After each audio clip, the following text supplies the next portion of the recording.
Welcome back to the channel, and today I would like to talk about the Spider-Man situation.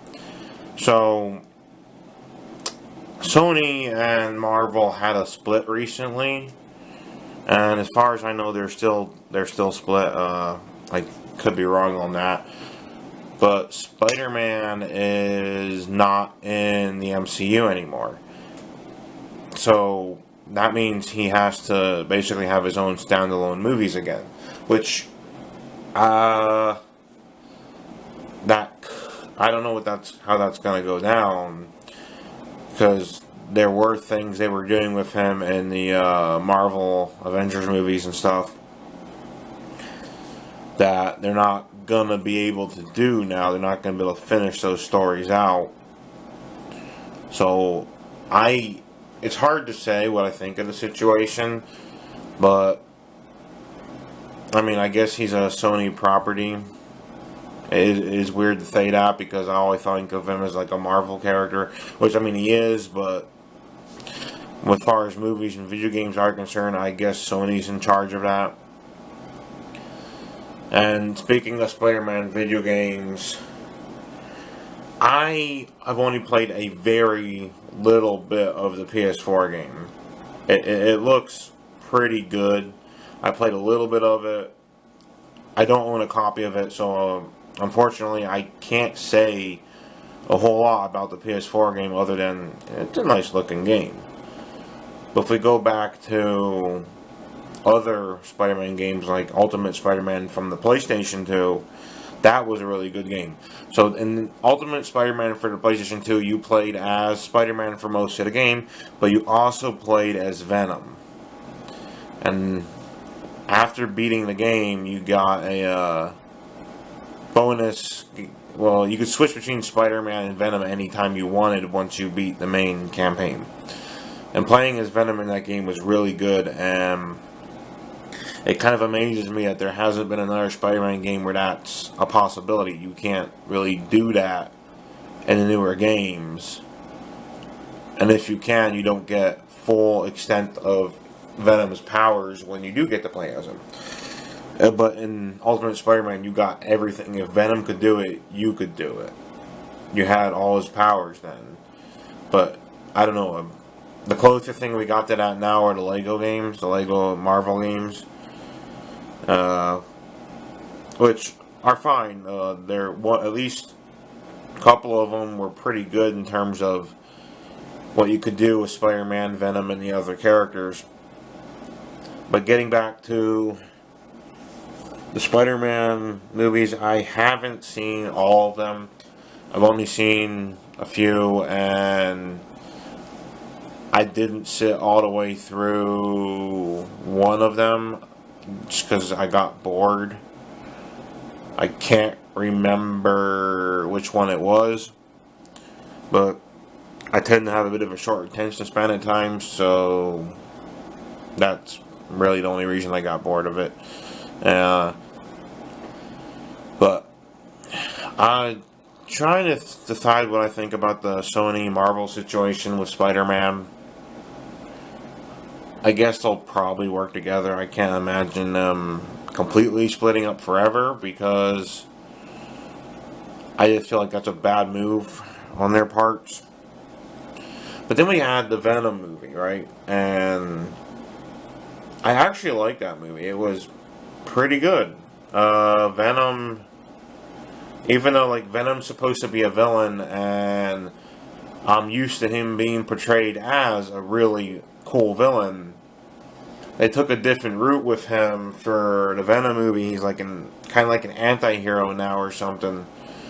So he's not strictly a villain anymore, or not really a villain at all, considering the way that movie went down. And let's see, the main bad guy was, what was it? I forget the guy's name. But the silver-looking version of Venom, I can't remember what that was called. I'm actually going to look that up real quick. Not Spider-Man. Venom Characters. Venom movie. Yeah, because I don't know, I can't remember right now. Venom movie characters, villains. What is his name?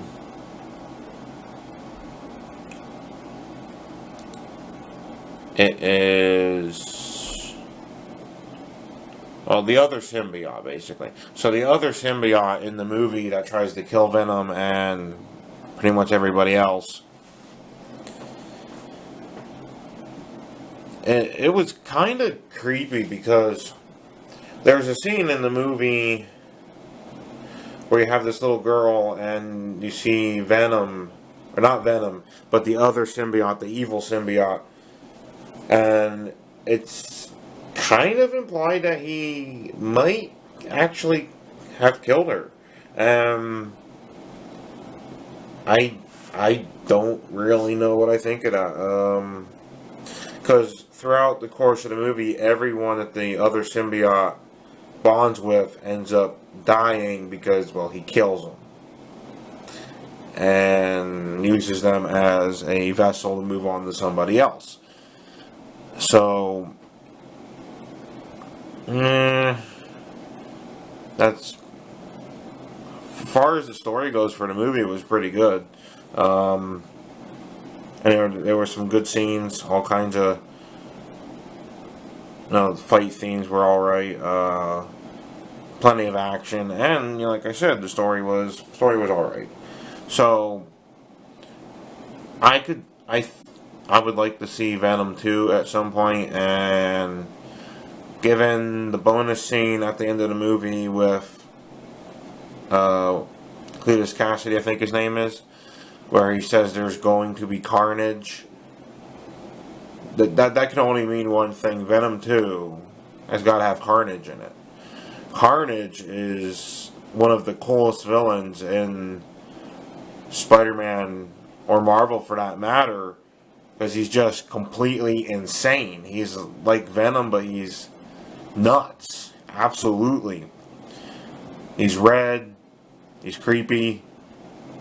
And yeah, I mean, and it was kind of an interesting boss fight in the Ultimate Spider-Man video game. Carnage is amazing and a very scary character overall, so, you wouldn't want to have to fight him in real life, that's for sure.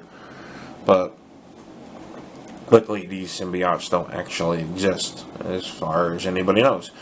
But that's not the point. The point is, Carnage would be a great villain for Venom 2. And it would also be great if Carnage would appear in one of Spider-Man's movies. I don't believe he has yet. I mean, yeah, Spider-Man had that one movie where he actually did fight Venom, but I don't believe Carnage was even in the movie. That was a long time ago, though. But, wouldn't mind a game where you played as Venom and would switch between Venom and Carnage throughout the game. Like a game based on a Venom 2 movie, if they were to make something like that. Which would be pretty sweet. Now, again, video game movies and movies about video games that are based on movies aren't always the best, but, it's something they could do. I know we don't get a lot of movie-themed video games anymore. Marvel used to crank those out like crazy, and regardless of whether or not the quality was any good, unfortunately. But there were some good ones. You had Spider-Man 2 back on the PlayStation 2. You had Ultimate Spider-Man on the PlayStation 2. Spider-Man Friend or Foe was alright. So, not the best, but it was alright. You got to play as all kinds of Spider-Man characters in that game. Yeah, it's going to be interesting going forward, seeing what they can do with Spider-Man without him being an MCU character. So if he's not in the other Marvel movies, I guess he is pretty good at being a standalone character. kids in general love Spider-Man, so you're not going to have a problem with getting kids to watch your Spider-Man movie. So I think they understand that. Now, for adults, I think a lot of adults probably wanted Spider-Man in the Marvel Universe as much as possible. But Spider-Man's never had the best history with the Avengers, considering they don't tend to let him join anyway. So, I don't know. It's an interesting situation to be in, where Spider-Man could just straight up not appear in any other MCU movies. Which, come to think of it, Venom wasn't even in any of those either. And along with that, obviously Carnage wasn't. But the villain, yeah, Spider-Man 2's villain, wasn't that? Not Spider-Man 2. Well, actually, yeah. We'll see where it goes, and I'm interested to see what the next major Spider-Man movie and how it goes. And more interested to see if we get any more games, because we got that PS4 game that I barely got to play. Kind of like the Batman games, but I've actually played those completely through. I'll do a video on them another time. But, yeah,